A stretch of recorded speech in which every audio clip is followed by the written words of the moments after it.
Hello students, आज का हमारा जो टॉपिक है रेट लॉ काफ़ी इम्पोर्टेंट टॉपिक है।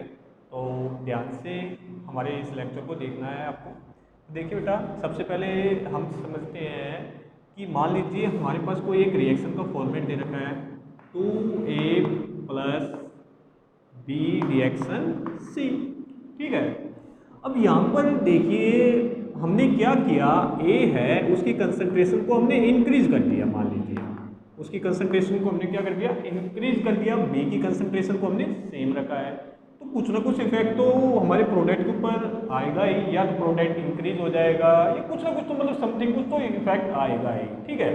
जो ये इफेक्ट आ रहा है उसी को हम रेट लॉ के द्वारा एक्सप्रेस करते हैं। और ये सारी की सारी चीज बेटा एक्सपेरिमेंट से ही पता चलती है। किससे पता चलती है? एक्सपेरिमेंट से ही पता चलती है। ठीक है। रेट लॉ ओनली इन चीजों को एक्सप्रेस करने का एक तरीका है। तो हमारी बुक के अंदर देखिए एक टर्म दे रखी है लॉ ऑफ मास एक्शन। पहले उसको सीखते हैं हम एक बार। Law of mass action. देखिए लॉ ऑफ मास एक्शन ने एक्चुअली में क्या बताया था, इसी टर्म के अंदर देखते हैं 2A plus B reaction C. Law of mass action ने ये बताया था जो हमारी रेट ऑफ रिएक्शन होती है वो डायरेक्टली प्रोपोर्शनल होती है किसके? Molar concentration of reactant. देखिए यहाँ पर ए एंड बी दो रिएक्टेंट हैं, तो directly proportional molar concentration of reactant. तो मोलर कंसंट्रेशन हमारी दोनों रिएक्टेंट की हो जाएंगी, ए की एंड बी की। ये molar concentration of reactant A है, ये molar concentration of the reactant B है। लॉ ऑफ मास एक्शन ने ये बताया जो रेट ऑफ रिएक्शन होती है डायरेक्टली प्रोपोर्शनल होती है molar concentration of the reactant. और उसमें क्या होता है, जो आगे हमारा स्टोइचियोमेट्रिक कोफिशिएंट यूज हो रहा है इस रिएक्शन के अंदर वो पावर के अंदर चला जाता है। तो ए के आगे हमारा स्टोइचियोमेट्रिक कोफिशिएंट 2 है, तो ए की मोलर कंसंट्रेशन ऑफ ए की पावर 2 हो जाएगी। बी के आगे अगर स्टोइचियोमेट्रिक कोफिशिएंट 1 है तो बी की हमारी क्या हो जाएगी, 1 हो जाएगी। ठीक है। ये लॉ ऑफ मास एक्शन ने बताया था। ये कभी कभी ठीक हो जाता है पर आगे चलकर ये क्या हो गया, हमारा फेल हो गया। इसी के ऊपर हमारा लॉ ऑफ मास एक्शन ने बताया था। अब ध्यान दीजिए लॉ ऑफ मास एक्शन ने एक्चुअली में बताया क्या, सॉरी जो हमारा रेट लॉ आया था, रेट लॉ ने हमारे क्या बताया, rate law. Law of mass action आगे चलकर फेल हो गया था। उसके बाद हमारा रेट लॉ आया, उसने ये बताया कि जो रेट ऑफ रिएक्शन होती है ROR वो डायरेक्टली प्रोपोर्शनल ही होती है किसकी? मोलर कंसंट्रेशन ऑफ रिएक्टेंट के। मोलर कंसंट्रेशन ऑफ रिएक्टेंट हो गया है। इन विच जो टर्म्स हैं जो हमने पावर राइज की है वो मे और मे नोट, ध्यान दीजिए may and may not means equal हो भी सकती है और इक्वल नहीं भी हो सकती है। किसके? जो हमारा स्टोइचियोमेट्रिक कोफिशिएंट है उसके इक्वल हो भी सकती है और उसके इक्वल नहीं भी हो सकती है। पर लॉ ऑफ मास एक्शन ने ये बताया था जो पावर्स हमने राइज की है वो स्टोइचियोमेट्रिक कोफिशिएंट के इक्वल होती है। पर रेट लॉ ये बोल रहा है कि जो पावर्स राइज की है वो उनके इक्वल हो भी सकती है या नहीं भी हो सकती। अब हमें तो पता नहीं है इक्वल है या नहीं है, इसलिए हम क्या करते हैं कुछ टर्म्स यूज कर लेते हैं। एक्स एंड वाई यूज कर लिया है हमने यहाँ पर। ठीक है। अब देखिए यहाँ पर ए ब्रैकेट ये एक्चुअली में है क्या, molar concentration of reactant. Molar concentration of reactant. ठीक है। ये हमारे पास है molar concentration of reactant B. और एक्चुअली में जो पावर है एक्स एंड वाई उसको देखिए हम क्या बोलेंगे, जो एक्स है उसको हम बोलेंगे order of molar concentration with respect to A. देखिए जो पावर है रेट लॉ के अंदर जो हमने पावर है हमारे पास हम उनको बोलते हैं ऑर्डर बोलते हैं। अब ए का जो पावर एक्स है तो हम इसको बोलेंगे जो ऑर्डर है वो किसकी है, molar concentration of A means molar concentration with respect to A हो जाएगा। और यहाँ पर जो वाई है वो वाई भी तो पावर है, तो पावर है तो ये क्या हो जाएगा, order of molar concentration with respect to B हो जाएगा। ठीक है। अगर हम इन पावर का ऐड कर दें x प्लस वाई, मान लीजिए कोई इंटीजर नंबर ही आएगा, एन हमारा इंटीजर नंबर है, इसको हम बोलते हैं ऑर्डर ऑफ रिएक्शन। क्या बोलते हैं? Order of reaction.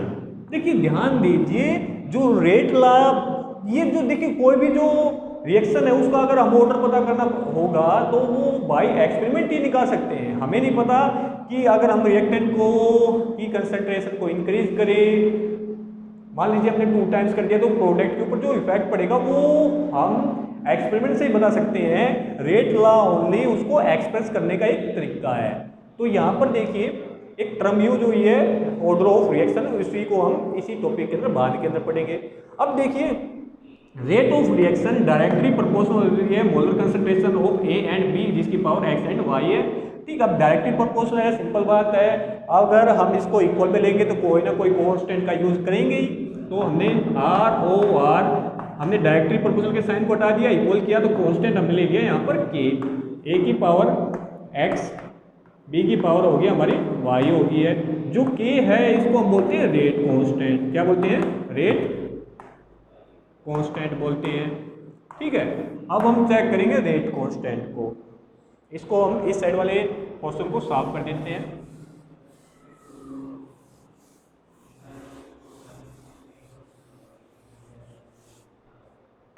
फिर से देखिए हमारा आ गया है आर ओ आर किसके इक्वल आ गया है? के ए की पावर एक्स बी की पावर वाई के इक्वल आ गया है। ठीक है, अब यहाँ से देखिए ये जो के है, के इज इक्वल टू ये क्या है हमारा? रेट कांस्टेंट है। अगर हमें रेट कांस्टेंट को डिफाइन करना है, अगर मैं मोलर कंसंट्रेशन ए की 1 मान लूँ, मोलर कंसंट्रेशन ऑफ बी की अगर मैं 1 मान लूँ, तो आर ओ आर किसके इक्वल आ जाएगा? के इक्वल आ जाएगा ना। समथिंग की पावर 1 की पावर समथिंग 1 ही होता है, 1 की पावर समथिंग 1 ही होता है। तो आर ओ आर किसके इक्वल आ गया? के इक्वल आ गया। तो हम बोल सकते हैं जो हमारा रेट कांस्टेंट होता है वो इक्वल हो जाता है किसके? रेट ऑफ रिएक्शन के। कब? When molar concentration of reactant, molar concentration of reactant क्या हो जाए? यूनिटी हो जाए। क्या हो जाए? यूनिटी। यूनिटी का मतलब है 1 हो जाए। अगर molar concentration of reactant unity हो जाती है तो उसके कारण जो रेट कांस्टेंट होता है वो किसके इक्वल हो जाता है? रेट ऑफ रिएक्शन के। और एक्चुअली में देखिए जो रेट कांस्टेंट होता है अगर हम उसकी यूनिट निकालें, उसका आगे हम यूज करते हैं ऑर्डर ऑफ रिएक्शन निकालने में। ठीक है, तो ये नीचे वाले क्वेश्चन को साफ कर देता हूं। अब हम यहां से यूनिट निकालेंगे रेट कांस्टेंट की। यूनिट ऑफ रेट कांस्टेंट, तो अगर हम के की यूनिट निकालें तो के इज इक्वल टू किसके बराबर आ जाएगा हमारा? आर ओ आर अपन में मोलर कंसंट्रेशन ऑफ ए की power X, molar concentration of B की पावर वाई। अब देखिए R O R rate of reaction की यूनिट हम पीछे निकाल चुके हैं। एक्चुअल में क्या होती है सोचिए, तो हमारी जो रेट ऑफ रिएक्शन है उसकी यूनिट क्या होगी बताइए? मोल पर लीटर पर सेकंड होती है। हमने इसकी यूनिट लिख दी है। आगे देखिए आर ओ आर की होगी हमारी मोल पर लीटर, मोल पर लीटर पर सेकंड हो गया है। अब अपन में कंसंट्रेशन है, कंसंट्रेशन की यूनिट हमारी क्या होती है? मोल पर लीटर ही होती है ना। तो यहाँ पर देखिए मोल पर लीटर की पावर क्या होगी हमारी? एक्स होगी है। बी की क्या हो जाएगी हमारी यूनिट? मोल पर लीटर की पावर क्या होगी हमारी? वाई होगी है। ठीक है, एक्स प्लस वाई हमने क्या माना था? इंटीजर नंबर है, एन के बराबर हो गया। हमने दोनों को इकट्ठा करके लिख दिया तो हमारा ये निकल के आ गया मोल पर लीटर, सेकंड इनवर्स हो गया अपन में मोल पर लीटर की पावर क्या होगी है? एन होगी है। अब देखिए दोनों टर्म्स सेम है। अब यहाँ पर कुछ नहीं है तो मतलब पावर इसकी 1 है। अगर इस पोर्शन को मैं ऊपर लेके जाऊंगा तो पावर किस में हो जाएगी? माइनस में हो जाएगी। दोनों को हम इकट्ठा करके लिख देंगे तो हमारे क्या आ जाएगा? ये मोल अपॉन में लीटर हो गया। इसकी पावर देखिए पहले पावर 1 थी, ऊपर लेके गई तो माइनस के अंदर आ गई, तो हमारी 1 माइनस एन हो गया और पीछे क्या हमारा? सेकंड इनवर्स है। क्लियर हो गया? तो ये हमारी यूनिट है किसकी? रेट कांस्टेंट की। और इस यूनिट का हम यूज करते हैं ऑर्डर ऑफ रिएक्शन निकालने के लिए। अब हम चेक करते हैं एक्चुअली में ऑर्डर ऑफ रिएक्शन होता क्या है, किस प्रकार से ऑर्डर ऑफ रिएक्शंस की यूनिट निकाली जाती है रेट कांस्टेंट के द्वारा। तो इस चीज को आपको बिल्कुल ध्यान में रखना है। अब हम इसको साफ कर देते हैं। तो रेट ऑफ रिएक्शन किसके इक्वल हो गया? K into molar concentration of A की power X, molar concentration of B की पावर वाई। यहाँ से हमने के निकाला उनकी हमने यूनिटें रखी, यूनिट रखने के बाद के की जो हमारी यूनिट आई है मोल अपॉन में लीटर की power 1 minus N second inverse आ गया है। अब हम चेक करते हैं ऑर्डर ऑफ रिएक्शन एक्चुअल में क्या होता है, इसको हम याद रखेंगे इसलिए हमने इसको लेफ्ट आउट कर दिया है।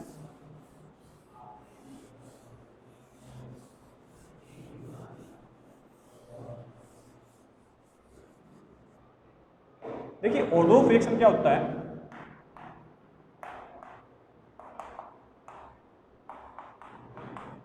जो रेट लॉ के अंदर जो हमने पावर को राइज किया था, रेट लॉ हमारा क्या था, आर ओ आर किसके इक्वल था, K to molar concentration of A की पावर एक्स बी की पावर वाई, इसकी पावर क्या है एक्स प्लस वाई।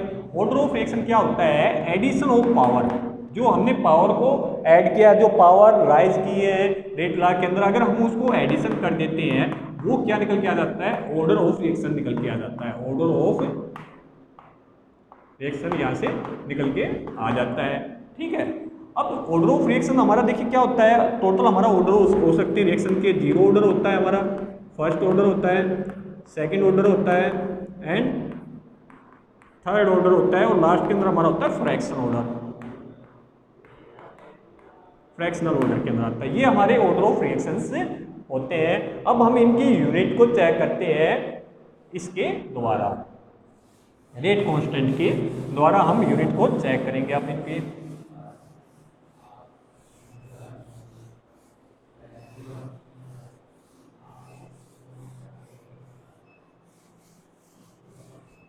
देखिए order of reaction,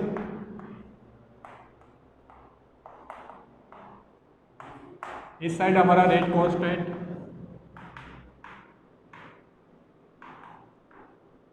rate constant के द्वारा हम ऑर्डर ऑफ रिएक्शंस को देखिए कैसे निकालते हैं।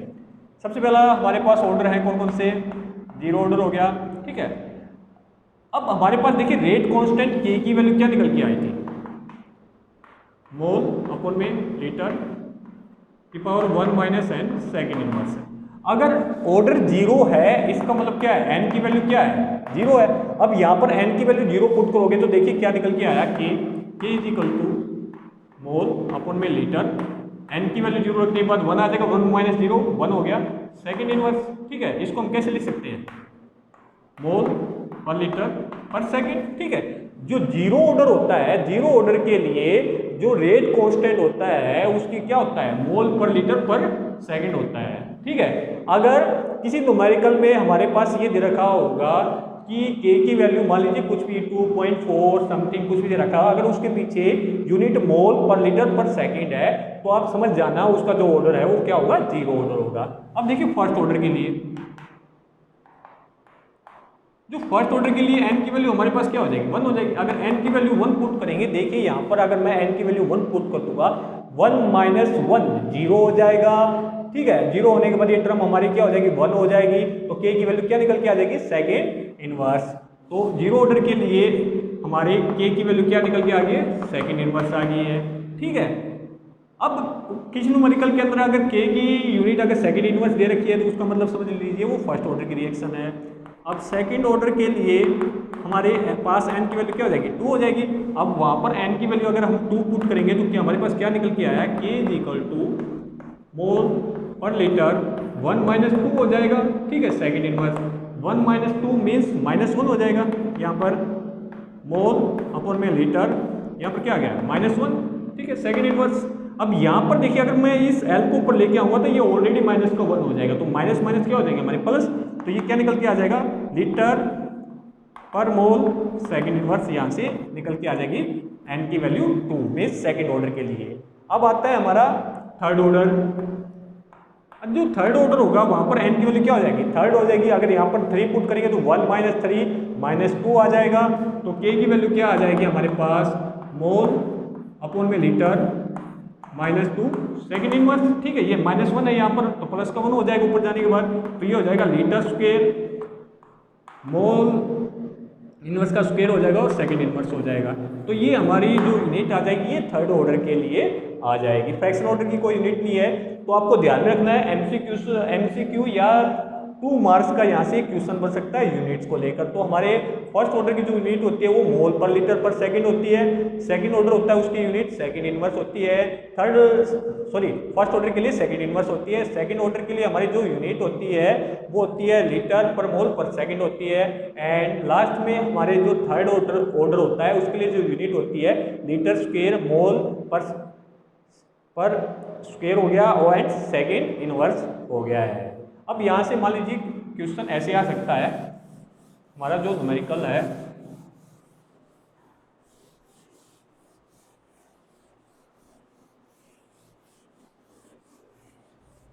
देखिए, हमारा जो न्यूमेरिकल किस प्रकार से आ सकता है कि मान लीजिए हमारे पास के की वैल्यू दे रखी है 2.5 इंटू 10⁻³ मोल पर लीटर पर सेकंड दे रखा है, ठीक है। Find order of reaction, find order of reaction, तो हमें इस रिएक्शन का क्या बताना है, ऑर्डर बताना है। अब देखिए यूनिट को देखिए एक बार, यूनिट क्या है हमारी मोल पर लीटर पर सेकंड, और हमें पता है ये यूनिट किसके लिए होती है, जीरो ऑर्डर के लिए होती है, तो यहाँ पर ऑर्डर ऑफ द रिएक्शन क्या हो जाएगा, जीरो हो जाएगा। उसी प्रकार अगर के की वैल्यू दे रखी हो 3.5 इंटू 10⁻⁷ सेकेंड इनवर्स, हमने देखा यूनिट हमारी सेकेंड इनवर्स है, सेकेंड इनवर्स हमारी यूनिट होती है फर्स्ट ऑर्डर रिएक्शन के लिए, तो यहाँ पर ऑर्डर ऑफ द रिएक्शन हमारा क्या हो जाएगा, फर्स्ट हो जाएगा। तो इस प्रकार के हमारे सिंपल से न्यूमेरिकल्स आते हैं इस टॉपिक पर से, आप एक बार इनकी प्रैक्टिस कर लीजिए। नेक्स्ट इसके अंदर हम चेक करते हैं difference between rate of reaction and rate constant, rate constant and rate of reactions के बीच का डिफरेंस चेक करते हैं। Rate of reaction and rate constant के बीच का difference.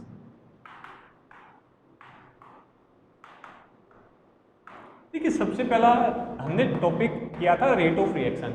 Rate of reaction actually में होती क्या थी, change in concentration of reactant with respect to time, reactant या प्रोडक्ट। तो हम बोल सकते हैं रेट ऑफ रिएक्शन होता है हमारा change in concentration of reactant and product with respect to time, ठीक है। टाइम के अकॉर्डिंग जो चेंज हो रही है रिएक्टेंट एंड प्रोडक्ट की जो कंसंट्रेशन चेंज हो रही है उसी को हम क्या बोलते थे, रेट ऑफ रिएक्शंस बोलते थे। अब रेट कांस्टेंट क्या होता था, आर ओ आर किसके इक्वल आ जाए, के इक्वल आ जाए, और ये कब आता था, जब जो रिएक्टेंट है मोलर कंसंट्रेशन ऑफ रिएक्टेंट क्या हो जाए, यूनिटी हो जाए। तो आप बोल सकते हो rate constant is equal to the rate of reaction when molar concentration of reactant is unity, is unity. अगर मोलर कंसंट्रेशन ऑफ रिएक्टेंट अगर यूनिटी आ जाती है तभी तो आर ओ आर की जो वैल्यू है किसके इक्वल आ जाती है, के इक्वल आ जाती है। ये हमारा फर्स्ट पॉइंट था। सेकंड पॉइंट क्या होता है, जो रेट ऑफ रिएक्शन है आर ओ आर वो डिपेंड करता है, depends upon concentration of reactant. Concentration के ऊपर है ना, जो रेट ऑफ रिएक्शन है वो डिपेंड करता है किसकी, कंसंट्रेशन के ऊपर डिपेंड करता है। अब हमने यहाँ पर देखा रेट कांस्टेंट के केस के अंदर कंसंट्रेशन तो हम यूनिटी लेके चल रहे हैं, 1 लेके चल रहे हैं, मींस ये इंडिपेंडेंट होता है, नॉट डिपेंड, ये रेट कंसंट्रेशन के ऊपर डिपेंड नहीं करता है। एंड थर्ड पॉइंट आप बोल सकते हो कि जो रेट ऑफ रिएक्शन होती है उसकी जो हमारी यूनिट होती है वो क्या होती है, मोल पर लीटर पर सेकंड होती है। हमेशा जो यूनिट होती है रेट ऑफ रिएक्शन की वो मोल पर लीटर पर सेकंड होती है, पर जो रेट कांस्टेंट की अभी हमने यूनिटें निकाली थी वो डिपेंड करती है किसके ऊपर, order of reaction. First order के लिए हमारी सेकंड इनवर्स थी, जीरो ऑर्डर के लिए मोल पर लीटर पर सेकंड थी। तो आप बोल सकते हो जो unit of rate constant depends upon order of reaction, ठीक है। जो यूनिट होती है रेट कांस्टेंट की किसके ऊपर डिपेंड करती है, ऑर्डर ऑफ रिएक्शंस के ऊपर डिपेंड करती है। तो आज का हमारा ये टॉपिक था rate law and order of reaction. I hope आपको समझ में आ गया होगा। प्रैक्टिस कीजिए। अगर समझ में नहीं आ रहा तो वीडियो लेक्चर को वापस फिर से देखिए, चीज़ें समझ में आएंगी। बिल्कुल आसान सा टॉपिक है और काफ़ी इंपॉर्टेंट टॉपिक है। नेक्स्ट वीडियो के अंदर हम मॉलिक्युलरिटी ऑफ रिएक्शंस को चेक करेंगे। Till then bye, thank you.